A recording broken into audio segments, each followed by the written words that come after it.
En torno a un petrolero, en el transcurso de unos días, se generó una tensión inusualmente fuerte entre Estados Unidos y Rusia. El incidente, que comenzó como una operación técnico-legal dirigida contra la violación de sanciones, rápidamente se transformó en una confrontación de grandes potencias en el mar. Las autoridades estadounidenses intentaron detener el barco, pero el petrolero cambió de rumbo, escapó y la situación provocó una fuerte reacción de Moscú. Hoy en día, el caso está siendo seguido por ejércitos, diplomáticos y servicios de inteligencia de varios países, porque se trata de algo más que el simple movimiento de un barco. El incidente comenzó en el momento en que las autoridades estadounidenses identificaron al petrolero Bella uno como un barco sospechoso de violar el régimen de sanciones. Según la información disponible, el petrolero transportaba petróleo venezolano que está sujeto a sanciones estadounidenses y se movía dentro de una red de barcos utilizados para su exportación no oficial a los mercados mundiales. Precisamente el origen de la carga jugó un papel clave en la decisión de Estados Unidos de intervenir. Los hechos ocurrieron en lo profundo del Atlántico Norte, en aguas internacionales, donde el petrolero se encontraba durante su travesía. Estados Unidos desplegó en esta zona unidades de la Guardia Costera que tienen la autoridad para realizar inspecciones a los barcos en casos de sospecha de violación de sanciones. Al mismo tiempo, aviones de reconocimiento estadounidenses monitoreaban la situación, proporcionando información sobre el movimiento del barco y el tráfico marítimo circundante. Cuando las unidades estadounidenses intentaron detener y revisar el petrolero, el barco cambió de rumbo y comenzó a alejarse de la zona. En lugar de continuar con su ruta original, giró hacia el norte y noreste, intentando aumentar la distancia con las unidades estadounidenses y potencialmente acercarse a áreas donde su presencia sería más sensible política y militarmente. Desde el punto de vista de Washington, se trató de una huida ante una detención legal en el marco de la aplicación de sanciones al petróleo venezolano.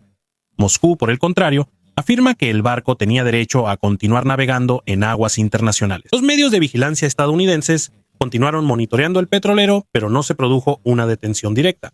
Precisamente este intento fallido de intervención y la posterior fuga del barco se convirtieron en un punto de inflexión, después del cual el caso dejó de percibirse solo como una operación técnica de sanciones. A partir de ese momento comenzó a tener una dimensión geopolítica clara y se convirtió en el detonante de una reacción abierta de Rusia. Moscú reaccionó de inmediato y con mucha dureza ante el desarrollo de la situación alrededor del petrolero. El Ministerio de Relaciones Exteriores de Rusia calificó el intento de detener el barco como una inaceptable interferencia en la libertad de navegación en aguas internacionales y acusó a Estados Unidos de abusar de la política de sanciones. Según la parte rusa, no existía ninguna razón legal para la intervención y calificó la acción estadounidense como un precedente peligroso. Poco después de las declaraciones diplomáticas, siguió una reacción militar. Rusia confirmó que envió unidades navales al área del Atlántico Norte desde sus bases en el norte del país, principalmente desde la retaguardia de la Flota del Norte. Esa opera con un puerto en la península de Kola, desde donde la Marina rusa tiene acceso directo al Atlántico Norte. Según la información disponible, se trataba de buques de guerra de superficie destinados a tareas de escoltas y monitoreo, y en los medios también aparecieron informes sobre el despliegue de un submarino como parte de una cobertura de seguridad regional más amplia. Su objetivo es monitorear la situación alrededor del petrolero y disuadir otros intentos de capturarlo. Las autoridades rusas enfatizaron que las fuerzas desplegadas no tienen un carácter ofensivo y que su tarea es proteger los barcos que navegan bajo bandera rusa. Sin embargo, la mera presencia de unidades militares aumenta significativamente la sensibilidad de la situación, ya que en el mismo espacio también operan medios de monitoreo y reconocimiento estadounidenses. Desde el punto de vista de Moscú, no se trata solo de proteger un solo barco.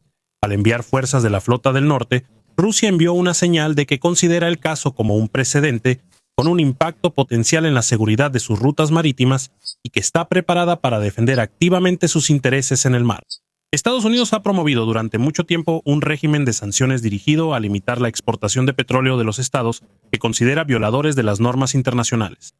En este caso, se trata principalmente del petróleo proveniente de países que están sujetos a amplias sanciones estadounidenses y del esfuerzo por evitar su venta en los mercados mundiales fuera de los canales oficiales. Según Washington, este tipo de transacciones financian directamente a regímenes que Estados Unidos considera una amenaza para la seguridad regional y global. Las autoridades estadounidenses afirman que el buque cisterna Bella One formaba parte de una red logística que eludía estas sanciones. Por eso empezaron a aplicarse sobre él los instrumentos legales que Estados Unidos utiliza para hacer cumplir sus sanciones, incluso fuera de su propio territorio. Desde el punto de vista de Washington, no se trata de una intervención arbitraria, sino de una acción legítima contra el comercio ilegal, que según ellos tiene consecuencias globales. El punto clave de la disputa es la interpretación del derecho internacional. Estados Unidos argumenta que si un barco no tiene un estatus claro y confiable, o si participa en actividades que violan las sanciones, pueden intervenir contra él incluso en aguas internacionales. Rusia rechaza esta interpretación y afirma que se trata de una expansión de la jurisdicción estadounidense más allá de los límites del derecho internacional. Precisamente esta discrepancia hace que el caso sea más que solo una cuestión de un solo barco. Se trata de un conflicto entre dos enfoques para hacer cumplir las sanciones. Por un lado, está el esfuerzo de los Estados Unidos por aplicarlas globalmente. Por el otro, la resistencia de Rusia, que lo ve como una amenaza a la libertad de navegación y un precedente que afecta a toda la industria marítima. Durante el incidente también hubo un cambio formal en la identidad del barco. El petrolero, conocido originalmente como Vela One, comenzó a aparecer en las bases de datos y reportes disponibles bajo el nuevo nombre de Mariner. Un paso así no es común en el transporte marítimo durante un solo viaje, pero en el entorno del comercio sancionado es una práctica conocida y repetidamente utilizada. El cambio de nombre sirve principalmente para dificultar el rastreo del historial del barco. Permite complicar su rastreo tanto en sistemas comerciales como estatales, crear confusión sobre rutas anteriores y cargas, la carga o la estructura de propiedad y retrasar la vinculación automática con registros previos de sanciones. En combinación con cambios de registro, bandera o aseguradora, es una manera de desvincular formalmente el barco de sus actividades anteriores. Precisamente estos procedimientos son típicos de la llamada flota en la sombra, una red de petroleros que se especializan en transportar petróleo sancionado, especialmente de Venezuela e Irán. Estos barcos a menudo operan con embarcaciones antiguas, utilizan esquemas de propiedad complejos, registros temporales y cambios de nombre repetidos. El objetivo es mantener ese petróleo en el mercado global a pesar de las restricciones impuestas a estos países por Estados Unidos y sus aliados. Desde la perspectiva de Estados Unidos, el hecho de que el petrolero forme parte de este tipo de flota es una de las principales razones por las que se ha convertido en objeto de mayor atención. El cambio de nombre de Vela Primero a Mariner no se percibe como un detalle administrativo, sino como un indicador de un esfuerzo consciente por evadir el control y el régimen de sanciones. Moscú, por el contrario, afirma que se trata de un asunto técnico que, por sí solo, no representa una violación del derecho internacional.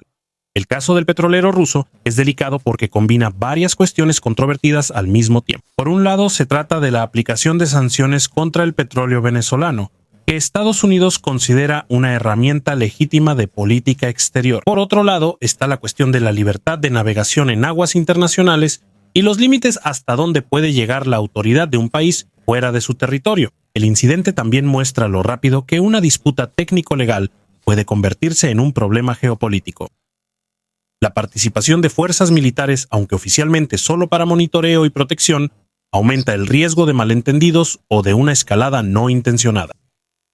La presencia de unidades estadounidenses y rusas en el mismo espacio hace que la situación sea más delicada de lo que sugeriría la importancia de un solo barco. El precedente también es importante. Si intervenciones similares se volvieran una práctica común, esto podría llevar a confrontaciones más frecuentes alrededor de los tanqueros que transportan materias primas sancionadas. Al mismo tiempo, el papel de las flotas fantasmas se fortalecería aún más, respondiendo con una mayor opacidad en las rutas, registros e identidades de los barcos. En última instancia, no se trata solo del petróleo venezolano, ni de un solo tanquero en el Atlántico Norte. El caso pone de manifiesto la creciente tensión entre las potencias en el ámbito del transporte marítimo, las sanciones y el control de los flujos comerciales globales. La forma en que termine la situación alrededor del barco Mariner puede indicar hacia dónde se dirigirá la aplicación de sanciones similares en el futuro. Si te gustó el video, te agradecería un like y no olvides suscribirte para que no te pierdas los próximos en los que estoy trabajando. Puedes apoyar mi trabajo con una donación y si quieres que el video llegue a más personas, haz clic en recomendar. Lo aprecio mucho.